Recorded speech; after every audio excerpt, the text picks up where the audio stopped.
ઘરમાં હોય ને તો ઘરમાં એને એકદમ ખરાબ ગંધ આવે, મરદાની જ ગંધ આવે, લોહીની ગંધ આવે. ઊંઘમાં સપના આવતા નહીં એ તને કહું. એ તો ઘરે ગયો ને રાત થઈ એને બારનો ટકોરો થયો એટલે પાછી આવીને ઊભી રહી. આમાં હાચું હાચું. કાળકા ક્યાં કાળકા? કાળકા આ ભાઈ પૂંછતા હતા મારી બંધ કરી નથી, હવે નથી કરતા મારી. એવું? આમાં કારણ કોકના કેવા ઉપર જીવવું છે કે માતાના કેવા ઉપર જીવવું છે? મને એમ કે કદાચ આ દીકરાને દુઃખ પડતું હોય આમાં અને તું જેટલા જાદુગર જેવા માણસો તારા ઘરે લાયો હોય આમાં અને ગમે તે હોમ હવન તું કરાવતો હોય, આમાં ગમે તે વાયણ કરાવતો હોય, આમાં રાત્રે દાણા જોડાવતો હોય, આમાં પણ અસલ માતા તમને મળી નહીં ને એ વાતનું દુઃખ પડ્યું છે. હું મેલડી છું. આમાં હાચુંમાં તારી પાસે કશું નતું હો. આભાર તારી પાસે કશું નતું. આજથી 12 વર્ષ પહેલા હું માતા તને રડીને આલ્યું છે ને ના બતાવ તો બલવા અવતારમાં ફોટ પડાવ મેલડી છો. કારણ કે શીતમણી સપડા નદી ગંદરસિયા મશાણી મેલડી છો. કશું જ નતો. આમાં હાચું 12 વર્ષ પહેલા જ્યાં તારી પાસે ખાવાનું ધન હતું લેવા માટે નતું અને ભવિષ્યમાં મકાન વાળો થઈ કે હું માતા બનાવવા આવી હતી મેલડી. કાળકાનું દુઃખ હોય ને આમાં એની તને વાત કરું આમાં કે કાળકાનું જેના ઘરમાં દુઃખ હશે સૌથી પહેલા એને ઊંઘ નહીં આવે. આમાં શું ના આવે? ઊંઘ ના ઊંઘ ના આવે અને ઊંઘી જાય તો એને એવું થાય કે મારે ખાટલામાં ઊંઘવું કે પથારીમાં જ પડ્યો રહે. આમાં બીજી વાત કહું આમાં કે તારા ઘરમાં તું હે ને તું જોજે આમાં કે જ્યાં માતાનું મંદિર છે ને આમાં અને માતાના જે ફોટા લગાવેલા છે આમાં ત્યાં કરોડિયા જાળા બનાવે. આમાં હાચું હાચું હાચું માં શું બનાવે? કરોડિયા જાળા બનાવે. કરોડિયા જાળા બનાવે. આમાં એટલે એવું કહેવાય કે જેના ઘરમાં કરોડિયાના જાળા વધારે બનતા હોય ત્યાં હું મહાકાળી બેઠી હોય મેલડી છો. મારી નિશાની આપું છું. કોઈ શાસ્ત્રમાં લખ્યું નથી હો, પણ હું કાળકા બોલું છું કે જેના ઘરમાં તમે ગમે તેટલું ઘર તમારું હારું રાખો અને કરોડિયો જાળો બનાવે એટલે માનવાનું કે હું પાવાની દેવી કારોડી હતી. ભુવાન ઘરે લાવવાથી વાયણ કરવાથી કશું તાર થવાનું નથી. મેં તને શું કીધું કે મારી કાળકાનો દીવો ક્યાં છે મન કે હે. હું એક દીવાની વાત કરું છું. આટલો દીવો છે અને તાંબા પિત્તળનો દીવો છે આમાં અને જ્યોત એક મુકતા હતા ને મહાકાળીનું નામ લેતા હતા અને મારો ભગવાન દેખાતો નથી. તારો ભગવાન કેવી રીતે બતાવું? મને મારો ભગવાન દેખાતો નહીં, તારો ભગવાન ક્યાંથી બતાવું કે? પછી એના પછી તો હવન કર્યો અને ધૂપ ધુમાડા કર્યા અને હવાર હાજ ભક્તિમાં લાગ્યા. જેટલી ભક્તિ કરી એટલું તારા ઘરમાં દુઃખ વધ્યું. હાચું હાચું માં આવો તનો વિચાર થાય છે તન પોતાને કે હારી એવી કઈ માતા હશે જે સપનામાં કૂતરા રોતા બતાવે, જે હડકતા મળતા બતાડે, જે પેલી માળા પહેરેલી બતાવે. એટલું તમને ખબર પડી? મશાણ કઈ માતા બતાડે મને એમ કે અને મળતા બળતા હોય એની ગંધ કેમ આવે છે એ મને જવાબ દે. હાચું હાચું માં હાચું હે આમાં હું પ્રશ્ન કરું તો આપનો જવાબ છે? ના નથી મારી પાસે જવાબ.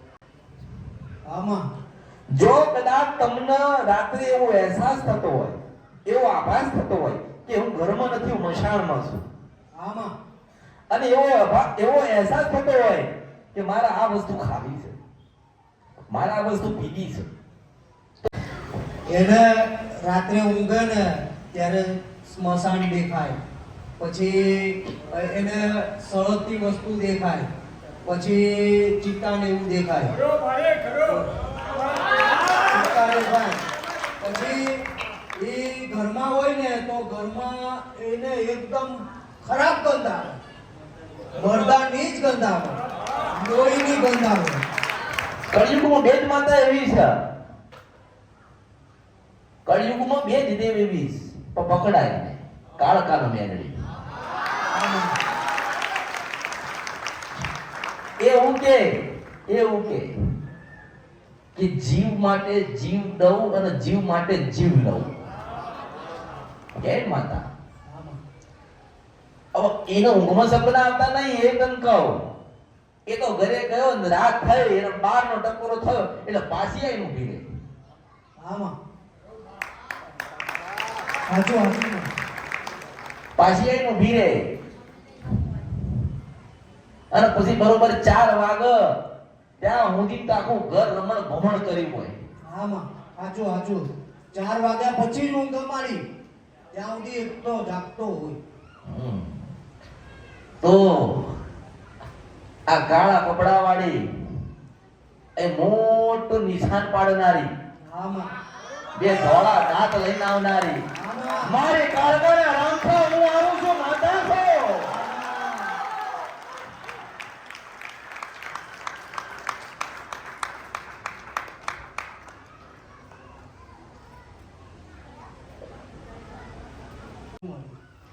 આ તો તું મારી પાસે આવ્યો તે ઠીક છે, બાકી તારા ઘરમાં ભુવા હોય એટલું કર્યું કે ના પૂછો વાત.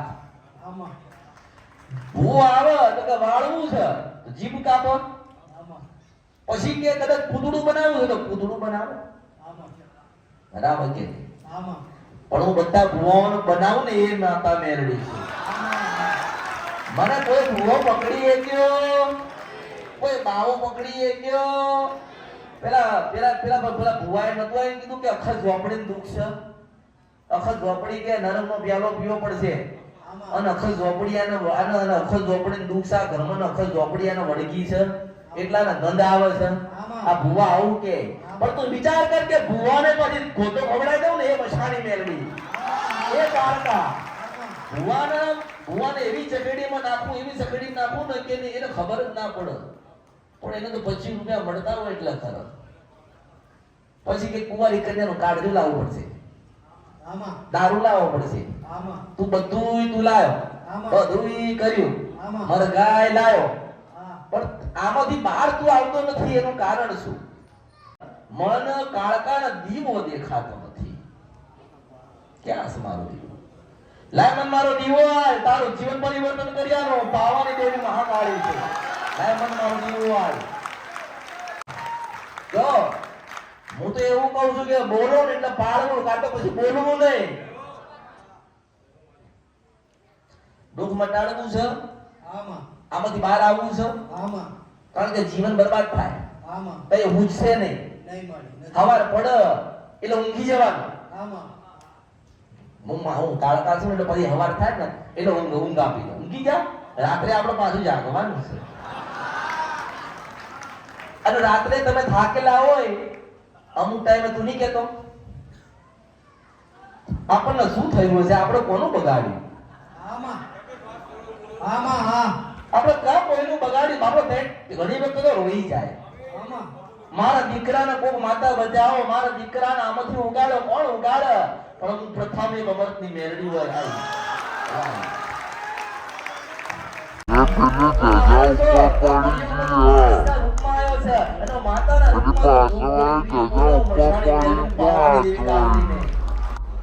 તારું ઘર છે ને, આમાં તારા ઘરથી બહાર નીકળે ને આમાં એટલે સીધો જઈને ડાબી સાઈડ આમ મળે ને એટલે થોડોક આગળ જાય ને એટલે દાગીનાની દુકાન છે, હું મેલડી છું. આમાં શું આવ્યું? એ દાગીનાની દુકાન છે, તો ચાંદીનો દીવો પડ્યો છે 2500 રૂપિયાનો. એ 2500 નો દીવો ઘરે લઈ જા, મારે કાળકાના નામનો કરજે. હા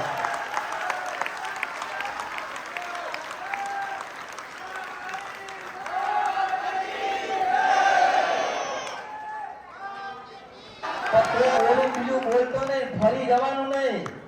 મરઘા આલ્યા, કુંવારી કન્યાના કાળજાનો ધૂપ આલ્યો. આ ભુવા હું કે 2000 રૂપિયા તું આપે ને એટલે આપણને પેલો ધૂપ મળી જશે. એ કશું નથી, એટલી શરત તાર મારો રહી આમાં કે ભક્તિ કરો તો એવી કરજે કે તારી ભક્તિ જોઈએ તો બીજો ભક્તિના માર્ગે જાય. કે ખરેખર ભક્તિ કરી હતી હો. અને ખરેખર તમારી પાસે લક્ષ્મી હોય ને તો માતાના દીવાનો ચાંદીના મત થાય માતા મેરડી છું. અને મોટા ઘરમાં રહો, બે માનું ઘર હોય, હારું હોય, રૂપાળું, હારા દરવાજા હોય, હારો રંગ હોય, અને માતાના આટલું જેવો જેનો સમય, જેવો જેનો ભાવ. પણ જેને જેને મને યાદ કરીએ છે, જેનો જેનો હું માતા લેખમાં લખેલી છે, એને તો હું મળવાની છું. તમારો સમય મોડો તમને મોડી મળી, એમાં મારો વાંક ન. તારે ફરવાનું લખ્યું તું, તારે દુઃખ ભોગવવાનું લખ્યું તું, અને તને ખબર પડી કે કળિયુગમાં કોઈ કોઈનું નથી. અને રૂપિયા આલવાથી દુઃખ મટવાના. તમારો શ્રદ્ધા, વિશ્વાસ અને ભાવ, અને બીજું કે તમે મને મારા થઈને મળવા આવ્યા છો એટલે તમારી થઈને તમને પાછી મળવું છું. સૌને જય માડી. આપ સૌને સહર્ષ ખુશી સાથે જણાવવામાં આનંદ થાય છે કે જે દિવસની રાહ આપણે સૌ જોઈ રહ્યા હતા, એટલે કે આપણા પરમ પૂજ્ય શ્રી અમૃત બાપાના મેરડી માતાનું મંદિરનું ભવ્યથી ભવ્ય મૂર્તિ પ્રાણ પ્રતિષ્ઠા શોભાયાત્રા મહાયજ્ઞ તારીખ 21/4/2024 રવિવારના રોજ છે. તો આવો મારા વડીલો, મારા ભાઈઓ, મારી વારી બહેનોને ભાવભર્યું જાહેર આમંત્રણ છે. તો આવો આપણે સૌ સાથે મળીને આ મહોત્સવને ભવ્યથી ભવ્ય ઉજવણી કરીએ. જય માડી.